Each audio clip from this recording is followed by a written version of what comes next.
And I remember I wanted marriage in my 20s, but really, what I really wanted, it wasn't really marriage. I wanted to be loved. That's really what it was, because I didn't have self-love. If you're really being honest with yourself, that's in my early 20s. I wanted to be married by a certain age. I wanted to have kids. I wanted a lot of kids. I don't want none now.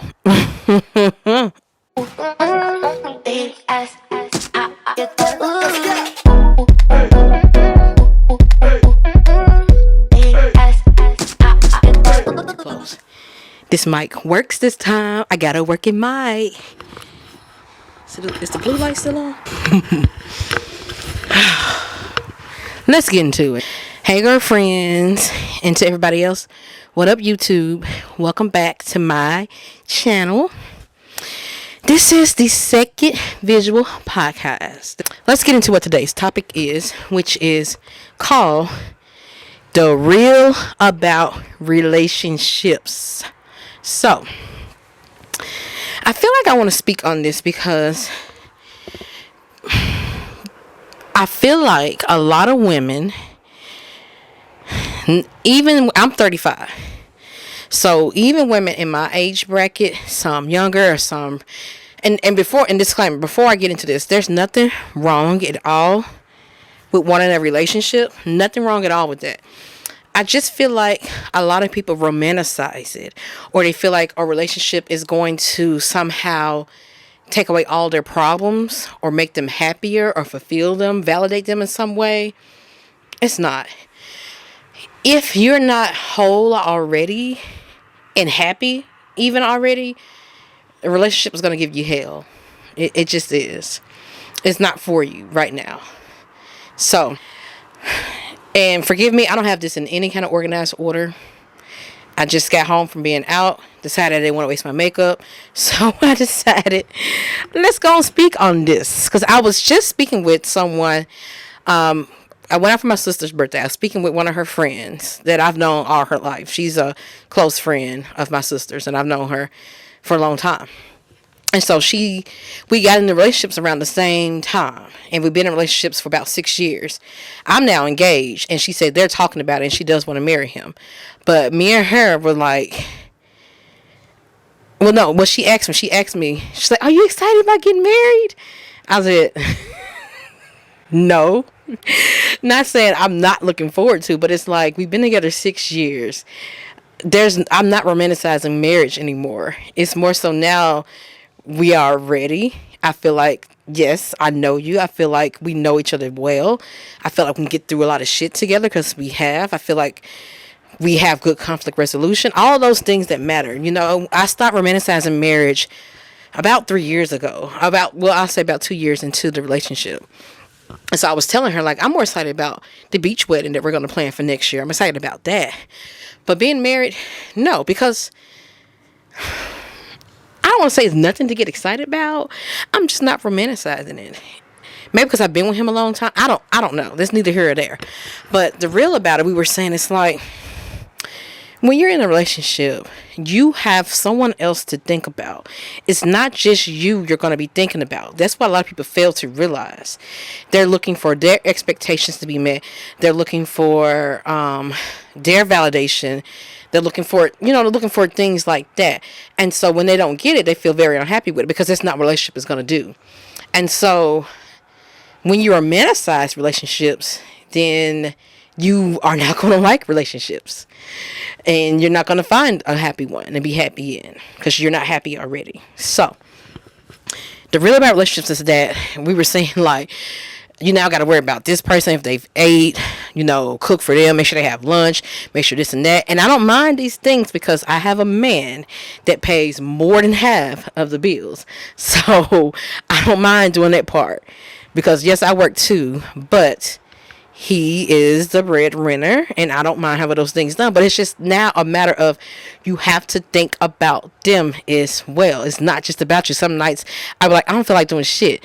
I don't feel like cooking, but I know I got to make sure he eats. Even though sometimes we order out, it's just little things like that you have to worry about. It's not just about you anymore. And something else I want to jump into about relationships and the real about them is that it is work. And it only works if you're with someone that wants to do the work just as much as you do. And you can't force a man to do the work. You can't force him to be there. And sometimes we women, we'll take it personally. Like, oh, if they love me and really want to be with me, they'll do the work and act right. That's not necessarily true. He can really love you and want to be with you, but also want to do what he wants to do. So, yeah, you have to be with somebody that's on the same page and ready. And another real thing is that I realized that being in toxic relationships leading up to this healthy one, it's a lot different. You're going to see yourself in a new light. And let me explain. Because what it is when you're in toxic relationships, it's not about you and your growth. It's all about that toxic man and his growth and what he needs to be doing and what he needs to be changing, and you trying to force him to act right. It's all, the lens is all on him, not on you and your issues. And so once you finally get out of that and you're growing and you've healed and you try to get into a healthy relationship, I want you to also know something before I get into what I'm about to say. You do not have to be fully healed to be in a relationship. Healthy relationships actually create safe spaces for you to do more healing, because I've realized something else, that you're going to be healing for the rest of your life. And it's always going to be something that comes up. It's always going to be something, because life is always throwing something at you. So, back to what I was saying. So what it is that when you get into a healthy relationship, you're going to realize there's some shit about you that you probably didn't know about. Yeah.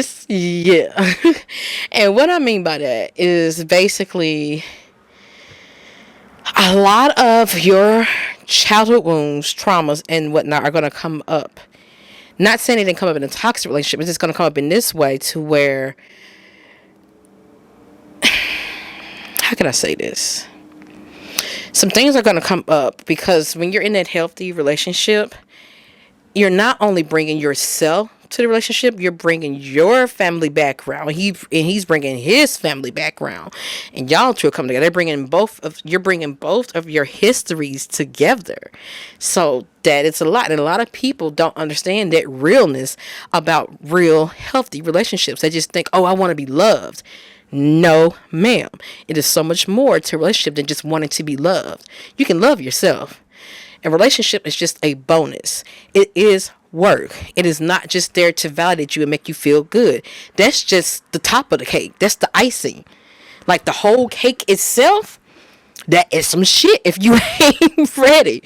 So if you're not in one yet, don't fret, my girlfriend. Okay? It may not be your time. It's just know it's going to come at the right time. Trust that. Because I feel like it came at the right time for me.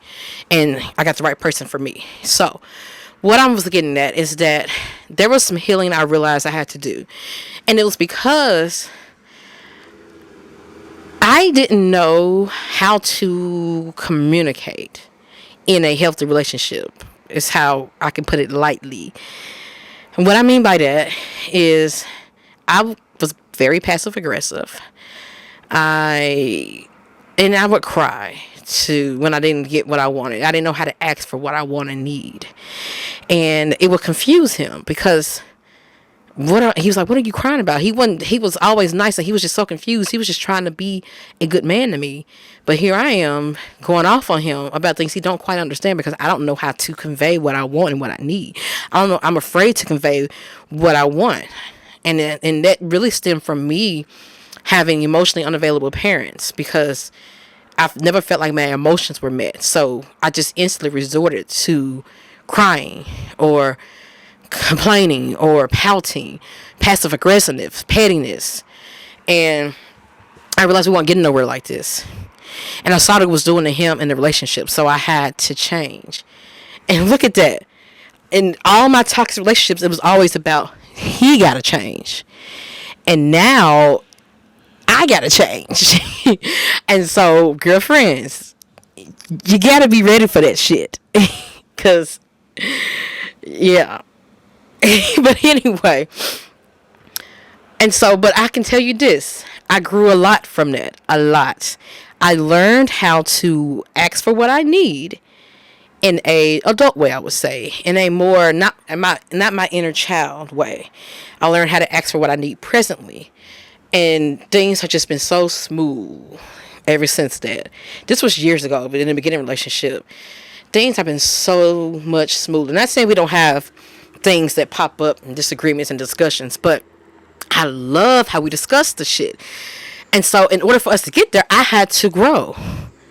Yes. And you will too. Like, you're thinking relationships are just to be all lovey-dovey and stuff. That ain't the real, honey. I've been in this relationship for 6 years. That is not real. Yes, you would be loved. And I do like that he gave me space to heal. So that is important. Make sure you have a man that gives you space to do that. But we joke about it now. He told me if he couldn't figure it out and I couldn't get it together, he was going to leave me. This is at the beginning, the very beginning. And I don't blame him. I wouldn't have blamed him if I hadn't have straightened up and realized what I was doing. And then I realized that helped me to ask for what I need, not only in my relationship, but outside of it as well, in everything. Set boundaries, ask for what I need, because it's like, I don't have to pout. I can have my needs met. I haven't tried yet, so I would just resort right to pouting or crying. So I'm like, I got it now. I know how to speak up. And so that shit works. So if you are afraid to speak up in a relationship, that's not the relationship for you. Like, anyone that's on your side and for you and really want to be with you will not have a problem meeting your needs, will not have a problem actually being there for you and actually providing you what you need. Like, now that I can open my mouth and speak up, so much easier. All I can do is just smile, because I don't have anything else to say on that part. But be prepared that when you get in a relationship, be prepared to grow some more and be open to seeing yourself in a new light. Because every woman I talk to, they always see what his problem is. And to be honest, even when I coach them, I can see what some of their problems are. But even more things will arise when you get into a healthy relationship, and you got to be ready to face that shit. And honestly, relationships aren't for making you happy. You really have to be happy before you get into one. So when we say be happy alone, or when we say, like your alone time, find happiness within, love yourself and all of that. I know it's so cliche to hear, but I want to make sure that you understand we're not saying don't want love anymore, or don't want a relationship anymore, or a marriage. That's not what we're saying at all. We're saying stop romanticizing it like it's going to save you. It's not. It's not going to answer all those validation issues, self-worth issues, self-love issues. It's not going to heal that. Now, I will admit it can help, but depending solely on it for that, you're going to find yourself, especially if you can't be alone, you're going to find yourself in a lot of relationships just because you're alone that don't really fulfill you and aren't really good for you. So that's what that's about. It's okay to want that, but also be okay with your alone time, because this shit can take time to find someone for you. And it should take time. It shouldn't be anything you just jump right into. It should take time for you to find someone. But something else I want to mention while I was talking about, is this on? Yeah. Something else I want to mention while I was talking about marriage and me being with someone for 6 years. Here's another reel for your ass. Now, it is totally fine if you get married within a year or two and all of that. Not knocking it. Not knocking it that's even what you want. See, I wanted the same thing. I wanted to be married within like a year or two of meeting my now fiance. It didn't work that way. And actually, I'm glad it didn't. I felt like with the 6 years, it's like a good actual mark. As long as you all on the same page. As long as you all aren't wasting each other's time and you know that's what he wants too. So, be prepared to sometimes wait a bit.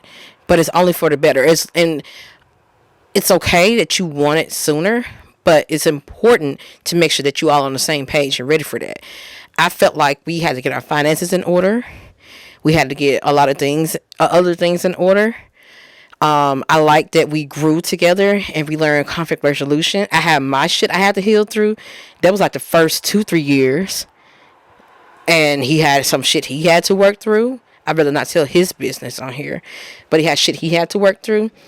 And so you can't just hop into that shit, because if you hop into it in the marriage, your expectations go up. And now you're with this person that have all these problems and you're trying to solve it, and you think the marriage is just not going to work because you did it too soon. So it's okay, but just make sure that you're ready. It's okay to wait a bit.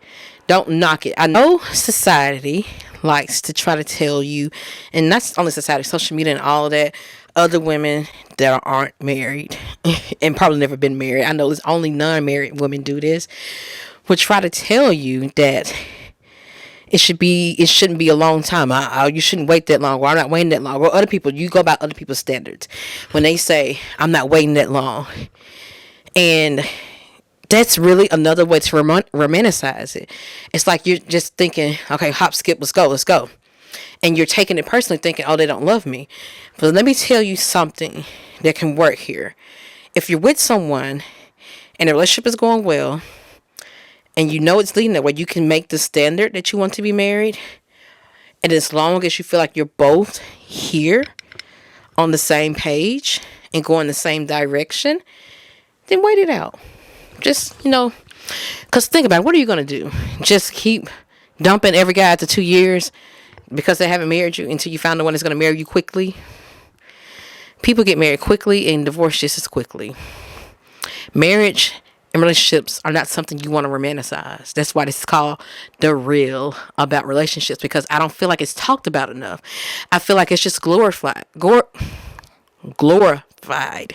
And then not only that, social media doesn't make it no better, because all you see are people highlight reels that have been happy and smiley and all lovey-dovey, taking trips together and kissing on camera and putting Mooney Long's Hours and Hours song in the background while they do cute shit together. I get it, but that is just the icing. I'm here to tell you that's just the icing. Relationships are work and can be hard. And you have to be ready to look in that mirror and be ready to work on your shit and be self-aware.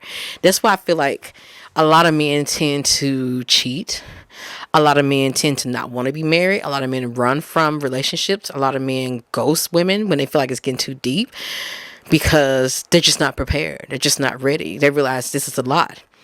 Or they have what they call love addiction, where once the butterfly stages phase, they run because now the work is getting here. And it's going to be some days where you don't have that feeling for your spouse or your partner or your personal relationship with. It's going to be ups and downs. And it's okay to sometimes feel like, oh, I'm irritated with them. That's okay. But a lot of people run with that feeling.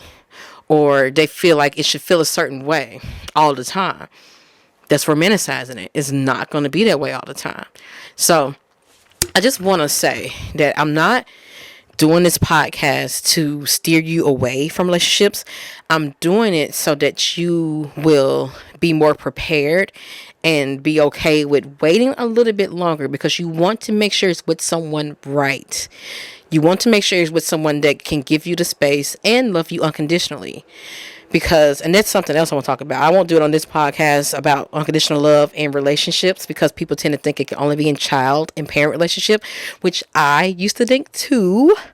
But I've discovered that it can be in real relationships. You just have to make sure you're with someone that you can love unconditionally.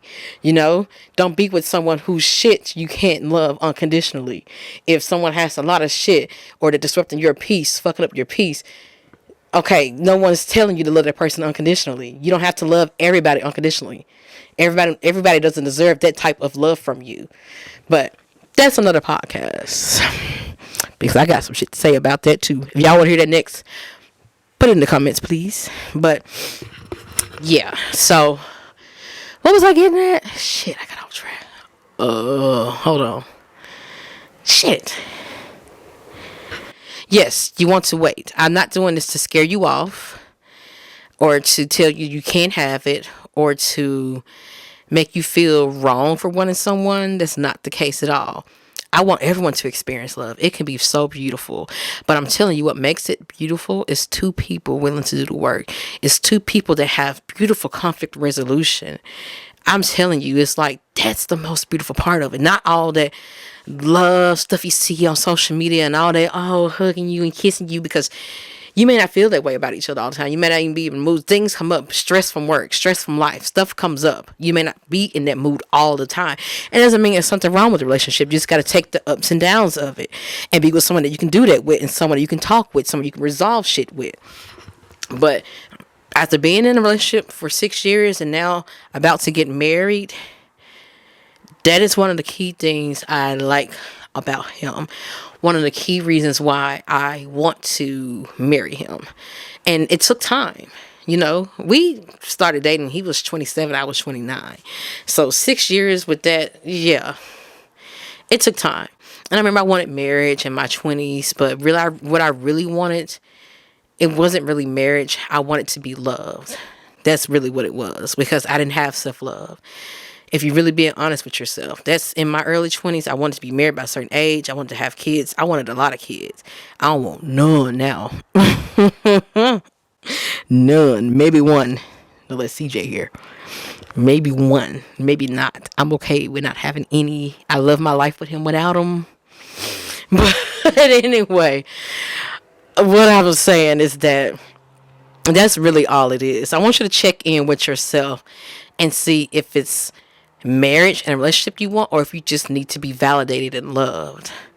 Because yeah, you may want to check in on that on yourself, because I promise you, once you get your self-esteem up, your self-love validation up, the way you view men change. The type of man you go for changes once you get all of these levels, up here. So once you get all these levels up, things change for you. And it's like you're not on the same level anymore of dating wise. You're dating different quality men. You're looking for something different in these men than what you were looking for before. So that's another reason why people say, or we say, get those levels up. And it's not saying you're going to automatically find someone. It's saying you're not prone to just jump in it with someone and keep ending up in toxic back-to-back relationships, because you don't want to do that. You don't want to keep going through that for the rest of your life. And if you're constantly finding yourself in it and you're realizing you're staying in it. Now, it's different if you get in it and they change.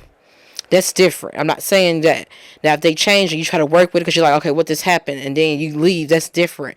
But if you're finding yourself ignoring the same red flags in the beginning, the same shit, and you're falling for the same types, that's another thing about types, then yes, you need to get those self-love levels and self-worth levels up before you just go picking people.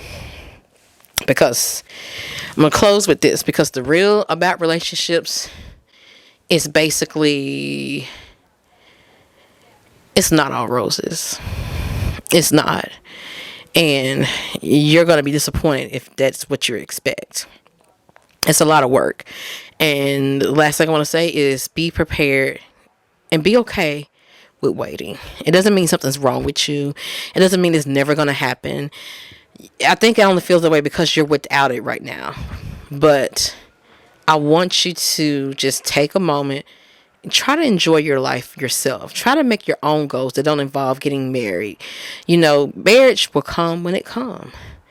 A man will come when he comes. But you always are going to have your life.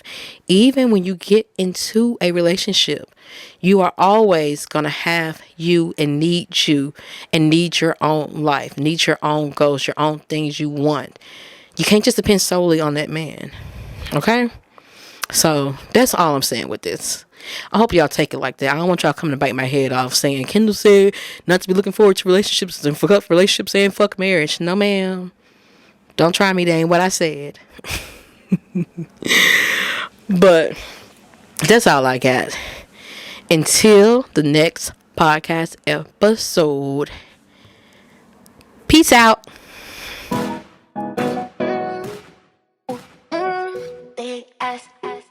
Get that ooh.